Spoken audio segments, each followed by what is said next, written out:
الحمد للہ رب العالمین وصلی اللہ تعالی علی رسولہ محمد وآلہ وصحبہ اجمعین،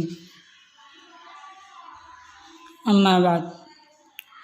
رسول کریم خاتم المرسلین حضرت محمد مصطفیٰ صلی اللہ علیہ وسلم کی خصوصیات کو کہیں قرآن مجید میں هو الذی بعث فی الامیین رسولا منہم یتلو علیہم آیاتہ ویزکیہم وَيُعَلِّمُهُمُ الْكِتَابَ وَالْحِكْمَةَ وَإِنْ كَانُوا مِنْ قَبْلُ لَفِي ضَلَالٍ مُبِينٍ فرمایا گیا کہ وہ اللہ تعالیٰ کی کتاب یعنی اس کی فرمائی ہوئی باتوں کی تعلیم دیتے ہیں اور دانائی کی باتیں بتاتے ہیں اور اخلاق کی درستگی سکھاتے ہیں۔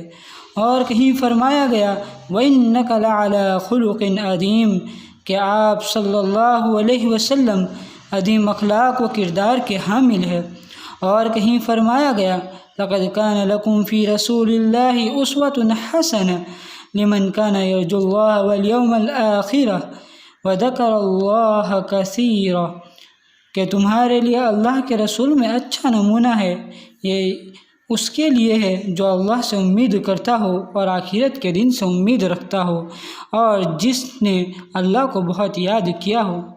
الغرض یہ کہ مومن کے لیے اللہ کے آخری اور برگزیدہ رسول حضرت محمد مصطفیٰ صلی اللہ علیہ وسلم روشنی کے مینار ہیں۔ اپنی زندگی کے لیے ان سے روشنی حاصل کرنا، ان کے نقش قدم پر چلنا اور زندگی کے کردار و اخلاق و صفات میں ان کو اپنے لیے نمونہ بنانا ہر مسلمان کا فرض ہے۔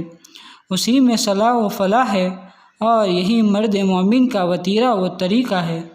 اور جب اور جس نے اس وتیرے اور طریقے سے انحراف کیا، اس کو چھوڑا، اس سے غفلت برتی، وہ صحیح راستے سے دور ہوا اور اس کی زندگی مستقیم راستے سے ہٹ گئی۔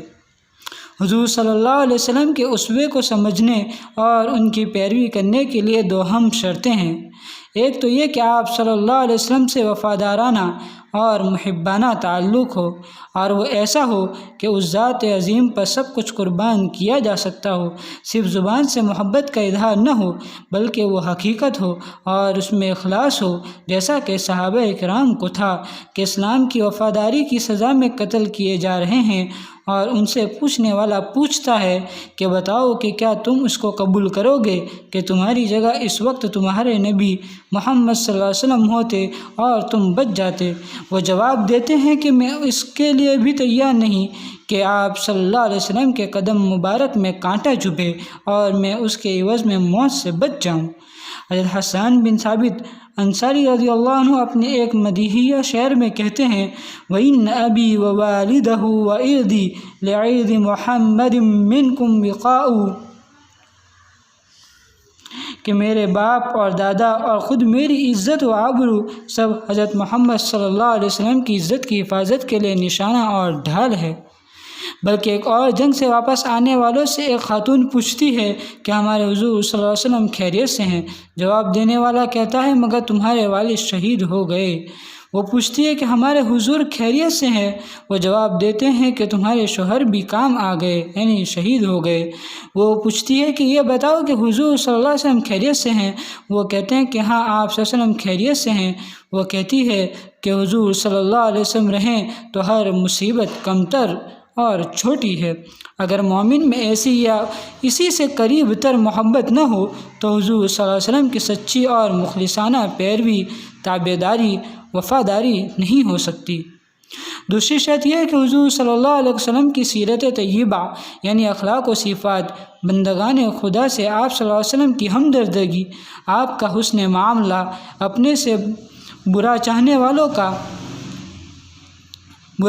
والوں کے ساتھ آپ صلی اللہ علیہ وسلم کا حسن سلوک، رضا الہی کی آپ کی طلب، آخرت کی فکر، ہر ایک کے لیے ہمدردی اور خیر طلبی، دنیا و دین میں اسی کی کامیابی کی فکر، اس کی صلاح و فلاح کا خیال، یہ سب جاننے کی کوشش کی جائے اور معلوم کیا جائے کہ آپ صلی اللہ علیہ وسلم انسان کے ساتھ اخلاق و محبت کا کیا برتاؤ کرتے تھے، اپنے اہل و عیال کے ساتھ کیسے شفقت کرتے تھے، غیروں اور دوسروں کے ساتھ کیسی ملاطفت و ہمدردی کرتے تھے، لوگوں کی دینی اصلاح اور ان میں خدا طلبی کا جذبہ کس طرح پیدا کرنے کی کوشش کرتے تھے۔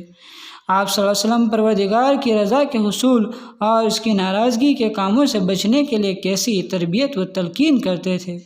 یہ دو شرطیں ہیں جن کے ذریعے ایک مومن کو اپنی زندگی سنوارنا ہے اور اپنے ایمان کو سچا بنانا ہوتا ہے۔ یہ شرطیں پوری ہوں تو یہ مقصد حاصل ہوتا ہے، اور یہ شرطیں پوری نہ ہو تو مقصد حاصل نہیں ہوتا۔ حضور صلی اللہ علیہ وسلم کی سیرت طیبہ معلوم کر کے اس کی پیروی نہ کرنا اور یہ دعویٰ کرنا کہ ہم حضور صلی اللہ علیہ وسلم کے تابع دار ہیں جوڑ نہیں کھاتا۔ بعض وقت آدمی یہ دعویٰ کرتا ہے کہ اس کو حضور صلی اللہ علیہ وسلم سے بڑی محبت ہے، لیکن آپ صلی اللہ علیہ وسلم کی سیرت طیبہ کو جاننے کی کوئی فکر نہیں کرتا اور اس سیرت طیبہ کے مطالعے سے حاصل ہونے والے اخلاق و صفات کو اپنانے کی کوشش نہیں کرتا۔ ایسے آدمی کا دعویٰ کیسے سچا مانا جا سکتا ہے؟ لہذا ہم اسی فکر کرتے ہوئے حضرت مولانا علی میاں صاحب کی ایک لکھی ہوئی کتاب سیرت رسول اکرم، جو حضور صلی اللہ علیہ وسلم کی سیرت پر بہت ہی عمدہ اور آسان لفظوں میں لکھی گئی ہے، جسے مرکز پر یعنی دلی مرکز پر کئی سالوں تک پڑھا بھی گیا اور اس کی تعلیم بھی ہوئی، وہ آپ کی خدمت میں پیش کرتے ہیں تاکہ آپ بھی حضور صلی اللہ علیہ وسلم کی سیرت کو جان لیں اور اپنے دل میں حضور صلی اللہ علیہ وسلم کی سچی محبت کو پیدا کر سکیں۔ کتاب کا آغاز کرتے ہیں، ولادت با سعادت۔ ہمارے نبی صلی اللہ علیہ وسلم موسم بہار میں پیر کے دن 9 ربیع الاول سن عام الفیل مطابق 22 اپریل سن عیسوی 571 صبح صادق کے بعد آفتاب نکلنے سے سورج نکلنے سے پہلے پیدا ہوئے۔ حضور صلی اللہ علیہ وسلم اپنے والدین کے اکلوتے فرزند تھے، اکیلے لڑکے تھے۔ والد بزرگوار کا حضرت صلی اللہ علیہ وسلم کی پیدائش سے پہلے انتقال ہو گیا تھا۔ عبد المطلب حضرت صلی اللہ علیہ وسلم کے دادا نے خود بھی یتیموں کا زمانہ دیکھا تھا، یعنی خود بھی یتیم رہ چکے تھے، لہذا اپنے 24 سالہ نوجوان پیارے فرزند عبداللہ کی اس یادگار کے پیدا ہونے کی خبر سنتے ہی گھر میں آئے اور بچے کو خانہ کعبہ میں لے گئے اور دعا مانگ کر واپس لائے۔ 7ویں دن قربانی کی اور تمام قریش کی دعوت کی۔ دعوت کھا کر لوگوں نے پوچھا کہ آپ نے بچے کا نام کیا رکھا؟ عبد المطلب نے کہا محمد۔ لوگوں نے تعجب سے پوچھا کہ آپ نے اپنے خاندان کے سب ناموں کو چھوڑ کر یہ نام کیوں رکھا؟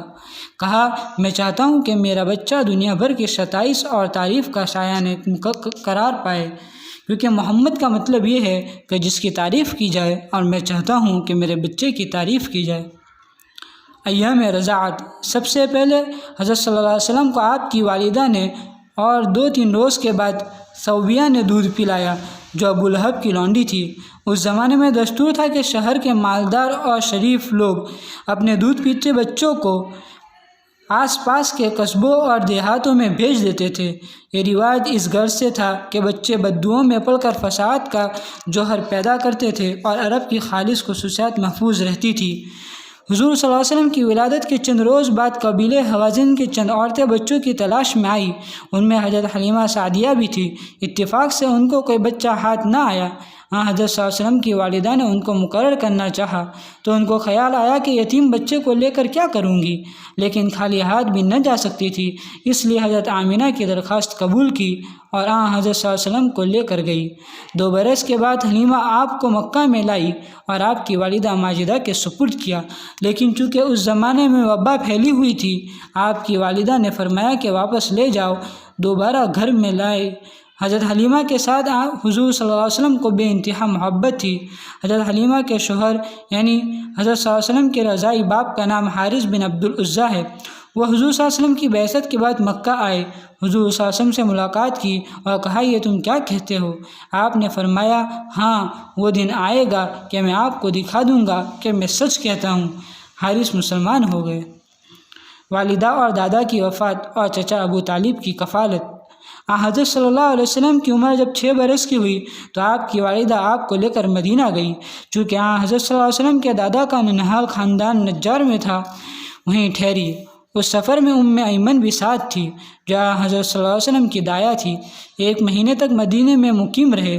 واپس آتے وقت جب مقام ابوا میں پہنچی تو ان کا انتقال ہو گیا اور یہیں مدفون ہوئی۔ ایمن حضور صلی اللہ علیہ وسلم کو لے کر مکہ آئی۔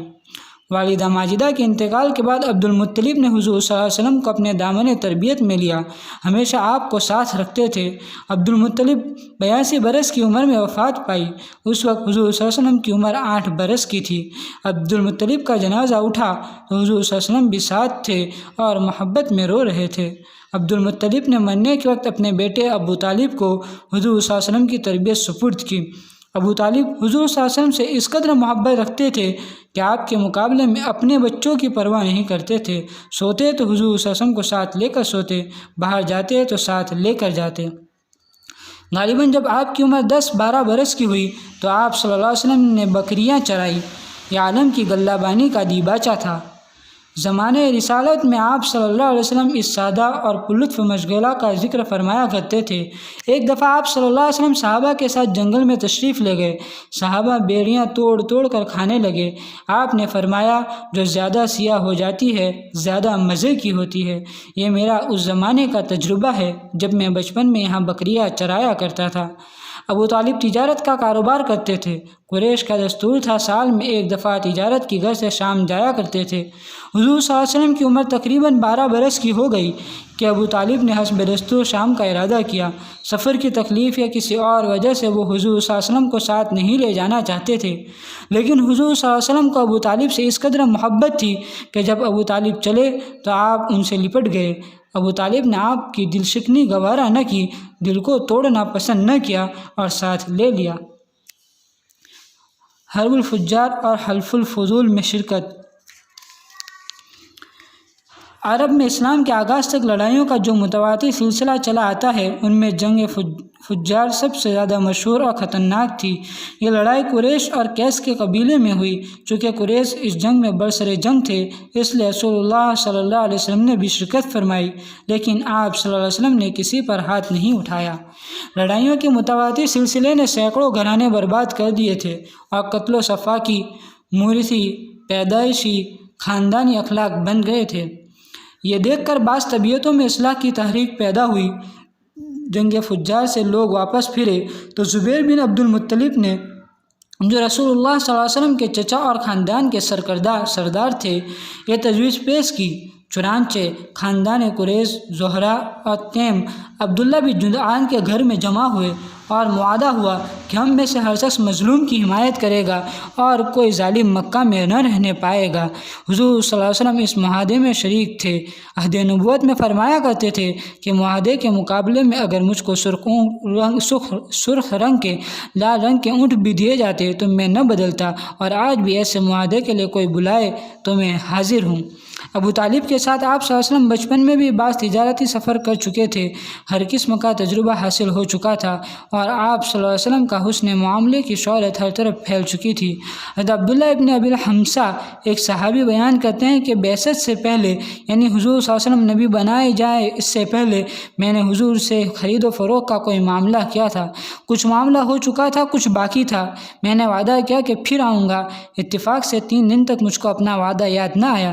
تیسرے دن جب وعدہ گاہ جہاں پر وعدہ ہوا تھا میں پہنچا تو حضور صلی اللہ علیہ وسلم کو اسی جگہ منتظر پایا، لیکن اس وعدہ خلافی سے آپ کی پیشانی پر بل تک نہ آیا، صرف اس قدر فرمایا کہ تم نے مجھے زحمت دی، میں اسی مقام پر 3 دن سے موجود ہوں۔ حضرت خدیجہ رضی اللہ عنہ سے رشتے ازدواج۔ مکہ میں نہایت شریف خاندان کی ایک بیوہ عورت خدیجہ تھی۔ وہ بہت مالدار تھی، اپنا روپیہ تجارت میں لگائے رکھتی تھی۔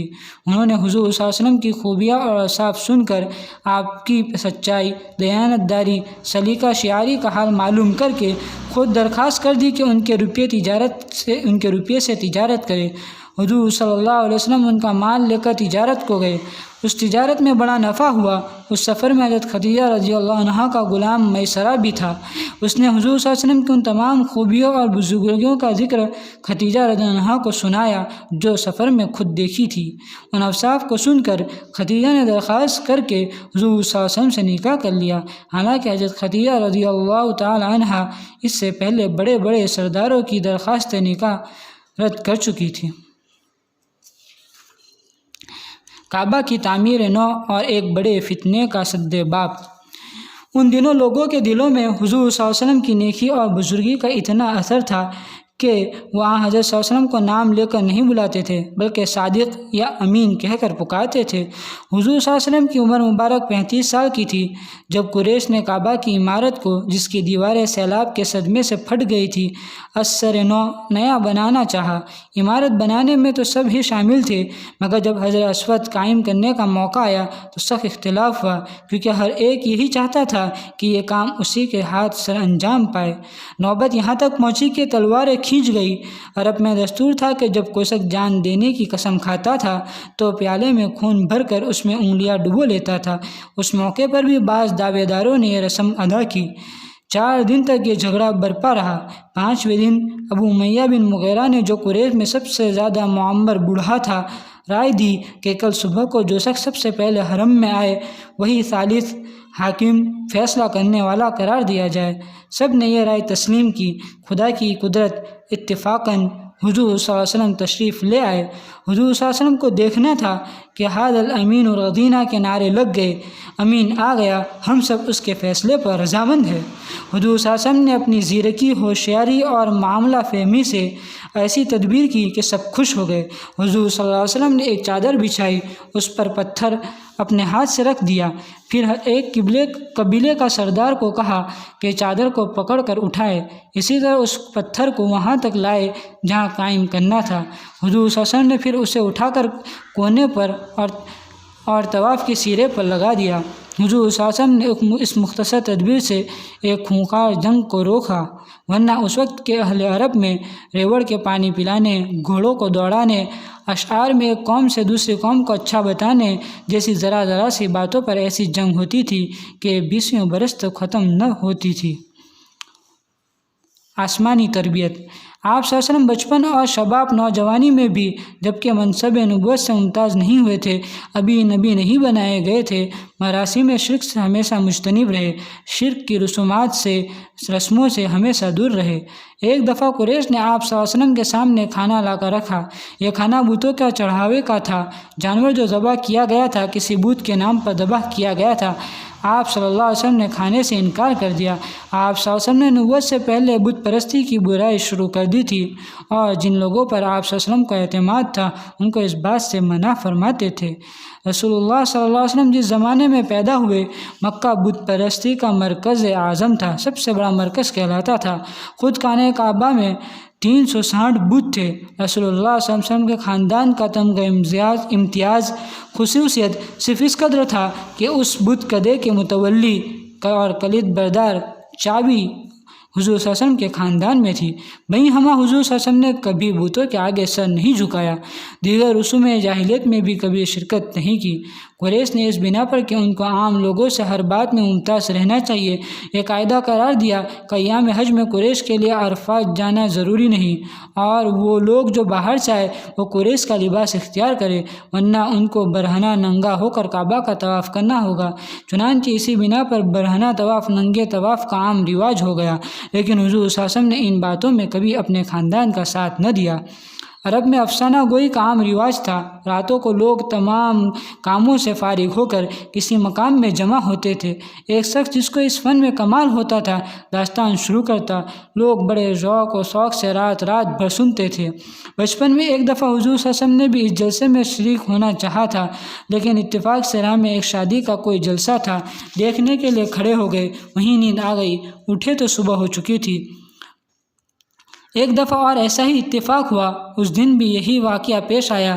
40 برس کی مدت میں صرف 2 دفعہ اس قسم کا ارادہ کیا، لیکن دونوں دفعہ توفیق الہی نے بچا لیا کہ تیری شان ان مشاغل سے بالا تر ہے۔